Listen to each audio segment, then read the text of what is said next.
It had done much of the early work on computers and was also working for the Department of Defense on what would become the Star Wars project. In 1978, a group of economists and psychologists at SRI decided to find a way to read, measure, and fulfill the desires of these new, unpredictable consumers. The idea was to create a rigorous tool for measuring a whole range of desires, wishes, values that prior to that time had been kind of overlooked. They say in business, what gets measured gets done.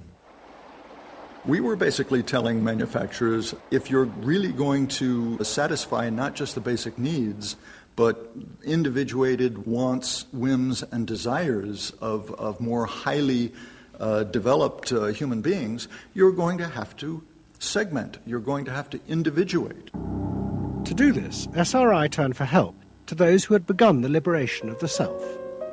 In particular, one of the leaders of the human potential movement, a psychologist called Abraham Maslow. Through observing the work at places like Esalen, Maslow had invented a new system of psychological types. He called it the hierarchy of needs, and it described the different emotional stages that people went through as they liberated their feelings. At the top was self-actualization. This was the point at which individuals became completely self-directed and free of society. The team at SRI thought that Maslow's hierarchy might form the basis for a new way to categorize society, not by social class, but by different psychological desires and drives. To test this, they designed a huge questionnaire with hundreds of questions about how people saw themselves, their inner values. The questions were designed to see whether people fitted into Maslow's categories. We were trying to find out what people really felt like. So we asked these really penetrating questions, and we hired a company that administers surveys, to do them.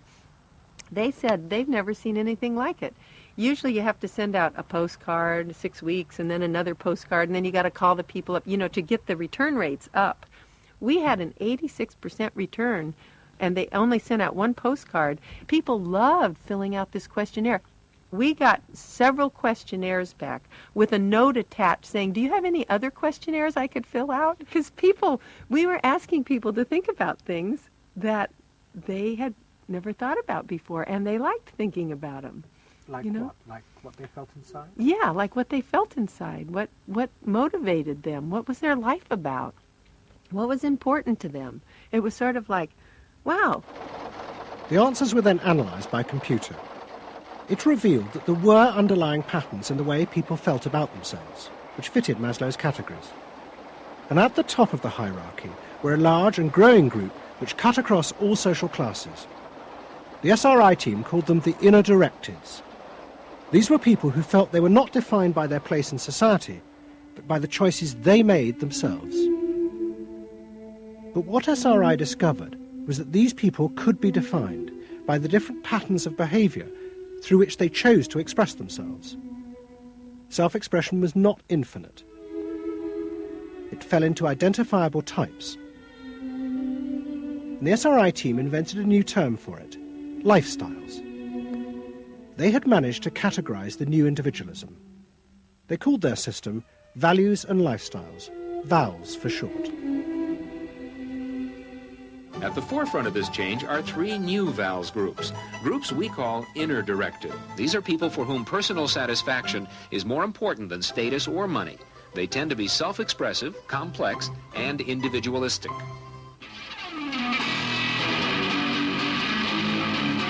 Rob is an I am me. I am me's are searching for new values, breaking away from traditions and inventing their own standards. Rob even invented his own name, Rob Noxious. Jody is an experiential. This is a group seeking inner growth through direct experience. Experientials aren't in one place much. This is the try-anything-once crowd, and all that activity takes goods and services. Their hobbies are hands-on, and their possessions are simple, but not always simply priced. I'm a bookseller. I sell books. I'm a businessman. That doesn't necessarily mean that I believe in capitalism. It just happens to be what I'm doing now. SRI created a simplified questionnaire with just 30 key questions. Anyone who answered them could be immediately fitted into a dozen or so of these new groups. It allowed businesses to identify which groups were buying their products, and from that, how the goods could be marketed, so they became powerful emblems of those groups' inner values and lifestyles. It was the beginning of lifestyle marketing. So it allowed people not just to look at people as demographics, group of age and income and whatever, but to really understand the underlying motivations. I mean, most of marketing was looking at people's actions and trying to figure out what to do. But what we were doing is we were trying to look more into people's underlying values so that we could predict what is their lifestyle, what kind of house do they live in, what kind of car do they drive. So the corporations were then able to sell things to them by understanding them, by having labels, by knowing what these people look like, where they live, what their lifestyles are. If a new product expressed a particular group's values, it would be bought by them. This is what made the values and lifestyle system so powerful, its ability to predict what new products self-actualizers would choose. And this power was about to be demonstrated dramatically. Vowels would show it could predict not just the products they would buy, but the politicians they were going to choose to elect. Ladies and gentlemen, the next president of the United States of America, Ronald Reagan! In 1980, Ronald Reagan ran for president. He and his advisors were convinced they could win on a program of a new individualism. It would be an attack on 50 years of government interference in people's lives. I wrote a speech about let the people make the basic decisions, get judges out of the way, get bureaucrats out of the way, get centralized government out of the way. I gave Reagan a choice of several titles for the speech, and the one he picked was let the people rule. Let the people regain rule, regain control over their own destiny away from a remote elite in Washington. I would like to think that the kind of leadership that I would exercise in Washington is not the kind of leadership that I would pretend that I can solve all the problems I've been discussing here, but that together, you and I can. I would like to take the lead in taking government off the backs of the American people and turning you loose to do what I know you can do. It was radical. Moderate Republicans thought it was suicide. Jimmy Carter called it ridiculous. The press was extremely negative. But the odd thing is that it polled very well in New Hampshire, which was the first primary state, the state that we had to win. What was odd was that there seemed to be a strange mosaic of support for Reagan's policies.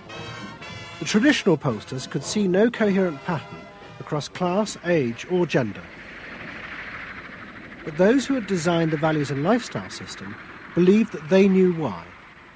They were testing their system in both America and Britain. And they were convinced that both Reagan's and Mrs. Thatcher's message about individual freedom would appeal to the group at the top of their hierarchy, the inner directeds, because it fitted with the way they saw themselves. They were really concerned about being individuals, being individualistic. And so in the early stages, when we were looking at the messages that both Thatcher and then Reagan were putting across, we said they are using words that will really appeal to a lot of the younger people, and particularly to the people who are moving towards self-actualization. We call them the inner-directed people. A lot of our colleagues said, that's absolutely ridiculous, because inner-directeds are very socially aware, very socially concerned. They'll never vote Conservative, or they'll never vote for the Republicans. But we said, if Thatcher and Reagan continue to appeal to them in this way, they really will. And I vision leadership in taking government off your backs and turning you loose to do what you can do so well. Thank you very much. The idea that the new self-actualizing individuals would choose a politician from the right, not the left, seemed extraordinary. But to test their prediction, the Values and Lifestyles team did a survey of voting intentions, and they correlated it with their new psychological categories. When we said in our surveys, who are you going to vote for,